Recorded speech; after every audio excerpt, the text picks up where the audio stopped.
Fala, moçada, como tá? Aqui eu vou fazer para vocês uma proposta interessante. Vamos discutir um pouquinho, tá? O que seriam as projeções cartográficas, tá? Vamos fazer esse vídeo introdutório justamente porque este assunto se desenvolve ao longo do curso, mas hoje eu quero colocar aqui para vocês o conceito de projeção cartográfica, tá bom? Então vamos lá. Primeira coisa, quando eu falo de projeção, significa que algo foi projetado sobre uma determinada superfície. Então, a partir desta concepção, vamos imaginar que a Terra ela possa ser comparada a um abajur, tá? Com uma fonte luminosa. O interessante é nós pensarmos que por que isso é feito dessa forma? Toda vez que eu quero representar o globo, que é uma superfície curva, que é um elemento tridimensional, que é uma geometria sólida, em um plano, que é uma superfície bidimensional, eu tenho distorções, eu tenho deformações. Aí você diz, como assim, Sidney? Você acha que uma esfera desenvolvida, aberta, ela se torna um retângulo? Óbvio que não. Aquelas pontas do retângulo, por exemplo, elas são incongruentes com a superfície da esfera. Então, às vezes, quando nós olhamos o mapa, por exemplo, a noção que nós temos de oceano, ela é muito maior do que de fato é. Né? Existem sobras ali azuis naquele mapa em que, na verdade, não se configura um oceano. Existem espaços muito ampliados naquela relação. Só para você ter uma ideia, imagina o seguinte, um ovo de Páscoa.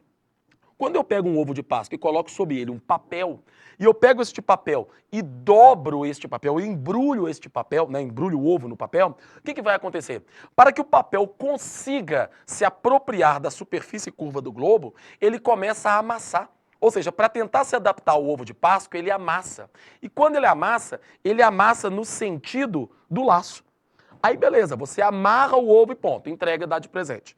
Quando a pessoa abrir o ovo, aqueles amassados eles vão se dar de forma radial. Então quando você pega um papel de ovo, já percebeu que as dobras, o amassado dele sai do centro? Sai do ovo aonde ele está? Por quê? Porque ela dobrou, ela enrugou para encostar na superfície do globo e a hora que abriu, você tem aquele sentido radial do amassado. Significa que os meridianos no globo, eles vão se projetar, por exemplo, neste caso, numa projeção radial, eles vão sair deste centro. Imagina que estes paralelos, eles também são tocados por esse papel. E a hora que eu abro este papel, a sombra desses paralelos, ela fica grudada aqui na superfície plana. Agora, qual é a solução para que a gente tenha para conseguir desenhar ou planificar a superfície curva do globo? Então, a primeira coisa é entender que a projeção cartográfica ela é responsável por fazer o mapa mundi. O que é um mapa mundi? É um planisfério. Planisfério, ou seja, é a esfera planificada, tá bom? Agora, como eu disse a vocês, imagina a Terra. Quando eu pego a Terra, aqui eu achei a solução. Vamos colocar a Terra como uma fonte luminosa, como se ela fosse um abajur. Agora imagina o seguinte, você acende essa luz e eu quero encostar esse globo na superfície plana. A hora que eu encosto esse globo na superfície plana, eu acendo uma luz e aquilo que estiver desenhado, pintado, vai se transformar numa sombra nessa superfície, correto? Então essa superfície vai ter uma sombra mais ou menos da extensão que ela acontece na esfera. Por quê? Porque ela está tangenciando, ou seja, essa linha central aqui é a tangente da minha projeção. Ela encosta no plano. Olha ela aqui. Então o que acontece? Com a minha mão próxima à superfície, se eu coloco uma lanterna aqui nela, o que vai acontecer? A sombra da minha mão é exatamente a minha mão. Agora, quando eu pego a minha mão e afasto a minha mão da superfície, o que vai acontecer? A sombra da minha mão aumenta. Então, na verdade, a distância do objeto do plano interfere no tamanho da projeção, concorda? Agora vamos lá. Vamos imaginar a Groenlândia, que está aqui em cima. E a superfície do plano encostou aqui no Equador. A hora que eu acender esta mesma luz, olha como fica a projeção da superfície da Groenlândia. Então vamos supor, ela está aqui, ela encosta no plano aqui, e olha só, você sabe que a Groenlândia ela é infinitamente menor que o território brasileiro, tá? Ela é menor. Só que a hora que você vê o mapa mundi, quando você olha a Groenlândia, você vê que ela está muito maior que o Brasil. Ela praticamente está do tamanho da América do Sul. Aí você fala, por que ela é assim? Não, ela não é. Na verdade, isso é uma deformação por ampliação à medida que eu me afasto da tangente. Então, na verdade, você está me dizendo, Sidney, que todos os países afastados do Equador, numa projeção do mapa mundi, que a gente chama de projeção cilíndrica, cilíndrica, tá? Tende a ser maior do que ela é de fato? Sim. Então, quando a gente fala de uma projeção, uma das coisas que nós temos que admitir em qualquer mapa é a deformação, à medida que você tenta transferir a imagem de uma superfície curva para uma superfície plana.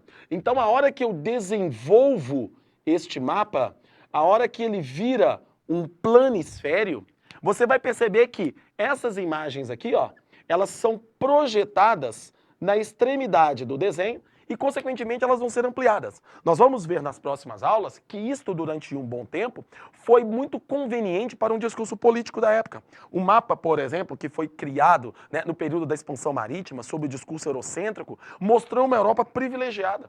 Tá? Este cilindro, obviamente, né, ele é consequência de uma projeção cuja deformação é do processo. Mas ele foi convenientemente usado. A Europa ficou um pouco maior, por exemplo, do que ela realmente era. Outra coisa interessante é que, propositalmente, como é um cilindro, eu poderia ter aberto e criado um planisfério em qualquer parte. Mas eu abri exatamente na antípoda de Greenwich, ou seja, na parte das costas da Europa. Então, quando eu fiz, eu coloquei a Europa exatamente no meio do país, né, do mapa. Então, esse mapa é eurocêntrico. Então, a Europa é privilegiada aí por dois motivos. Primeiro, pelo tamanho privilegiado que ela ganha. Então, ela fica maior do que ela deveria ser. Segundo, ela fica ao centro da projeção, o que torna ela privilegiada no que diz respeito à localização. E outra, já percebeu que o norte de todo o mapa é sempre voltado para cima? Isso significa que a Europa ela está por cima. Aí você fala, e não é assim não. Imagina que a Terra, né, esse corpo, né, esta geóide, esse corpo próximo ao esfera está solto no espaço. A referência de em cima e baixo, ela não existe no espaço. Tanto é que se você pega um foguete no Polo Norte, ele vai subir, você vai vê-lo indo para cima, e se você pegar um foguete no Polo Sul, você não vai ver ele descer, você continua vendo ele para cima. Então a referência de norte e sul para cima, ela é uma convenção. Então nós temos aqui três elementos que fazem com que o mapa mundi ele privilegie a Europa. Então ela está maior do que ela deveria ser por conta do processo da projeção, ela está ao centro por uma intenção, ou seja, abrir o cilindro, fazendo com que a Europa se tornasse o meio e convencionalmente virar o norte sempre para cima. E ao longo do tempo das ordens mundiais, e o Fred vai falar isso muito bem com vocês, a subserviência do sul em relação ao norte nunca mudou. Então você sai do período colonialista para o imperialismo. Mantém as colônias no hemisfério sul, né? Saiu apenas da América e passou para afroasiáticas. Depois nós temos a Guerra Fria. Então nós vamos ter o primeiro e o segundo mundo, né, na parte superior, e nós temos o terceiro mundo, predominantemente no hemisfério sul. E atualmente, na divisão internacional do trabalho, nós temos os países desenvolvidos no norte e os subdesenvolvidos no sul. Aí você vai falar, tá, Sidney, mas a Austrália, ela também é beneficiada por esse processo. Sim, mas na divisão internacional do trabalho, onde ela fica? Ela fica exatamente no norte. Então, o Equador socioeconômico pega a Austrália e joga ele para o norte. Então, para que a gente possa concluir, o que acontece hoje, quando você olha o mapa mundi, o tamanho do continente da América do Norte, comparado, né, aqui a gente tem a Groenlândia, comparado à América do Sul, a África, tá, e a Ásia, nós temos uma desproporção em relação ao tamanho. Então, a região mais fidedigna é a região que está aqui entre a região dos trópicos, tá? Esta seria uma região fidedigna, e a partir do momento em que você ultrapassa essa dimensão, as dimensões aqui começam a ficar muito maiores, as dimensões aqui começam a ficar muito maiores. Como a Austrália também, ela acaba sendo, no Equador socioeconômico, privilegiada, então você pega aqui os Estados Unidos, tira o México, pega os Estados Unidos, separa a Europa, a Ásia e aqui. Então, olha só, o norte continua sendo privilegiado. Apesar de estar no hemisfério sul, ele faz parte, né, do norte desenvolvido segundo a Divisão Internacional do Trabalho contemporâneo, beleza?